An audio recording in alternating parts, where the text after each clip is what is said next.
काँग्रेसचे ज्येष्ठ नेते शिवराज पाटील चाकूरकर यांचं निधन झालंय। वयाच्या 91व्या वर्षी त्यांनी अखेरचा श्वास घेतलेला आहे। लातूरमधील राहत्या घरी सकाळी 6:30 वाजता त्यांचं निधन झालं। काँग्रेसचे ज्येष्ठ नेते आणि देशाचे माजी केंद्रीय गृहमंत्री शिवराज पाटील चाकूरकर यांचं निधन झालेलं आहे। वयाच्या 91व्या वर्षी त्यांनी अखेरचा श्वास घेतला। लातूरमधील देवघर या राहत्या घरी सकाळी 6:30 वाजता त्यांचं निधन झाल्याचं कळतंय। दीर्घ आजारपणामुळे घरीच त्यांच्यावर उपचार सुरू होते। शिवराज पाटील चाकूरकरांचा अल्प परिचय पाहूया।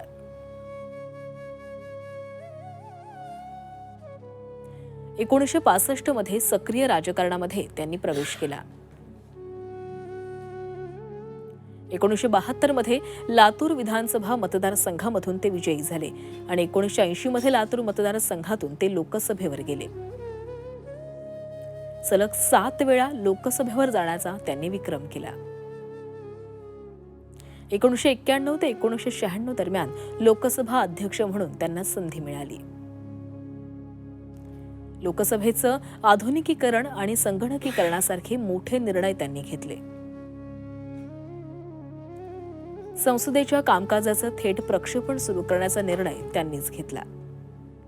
2004 ला लोकसभा निवडणुकीमध्ये पराभव होऊनही त्यांना गृहमंत्री पद मिळालं। 26/11 मुंबई हल्ल्याची नैतिक जबाबदारी स्वीकारत त्यांनी आपल्या पदाचा राजीनामा दिला। यूपीए सरकारच्या काळात पंजाबचे राज्यपाल म्हणून देखील त्यांनी काम पाहिलं।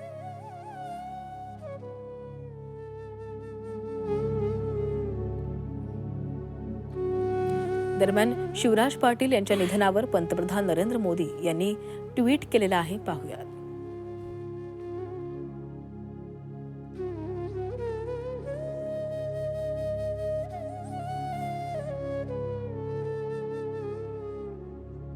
शिवराज पाटील यांच्या निधनानं अतीव दुःख झालं। ते एक अनुभवी नेते होते। सार्वजनिक जीवनातील आपल्या प्रदीर्घ कारकिर्दीमध्ये त्यांनी आमदार, खासदार, केंद्रीय मंत्री, महाराष्ट्र विधानसभेचे तसेच लोकसभेचे अध्यक्ष म्हणून काम पाहिलं।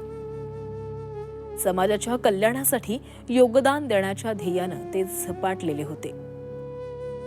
या दुःखद प्रसंगी माझ्या संवेदना त्यांच्या कुटुंबियांसोबत आहेत। ओम शांती।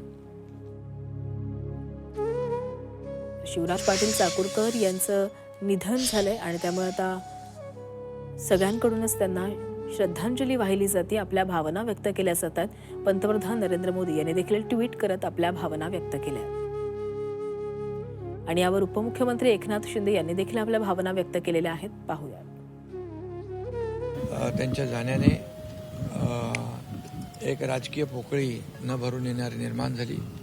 मी त्यांना पुन्हा एकदा आदरांजली अर्पण करतो। हे दुःख पचवण्याची ताकद त्यांच्या कुटुंबियांना ईश्वराने द्यावी अशी प्रार्थना करतो।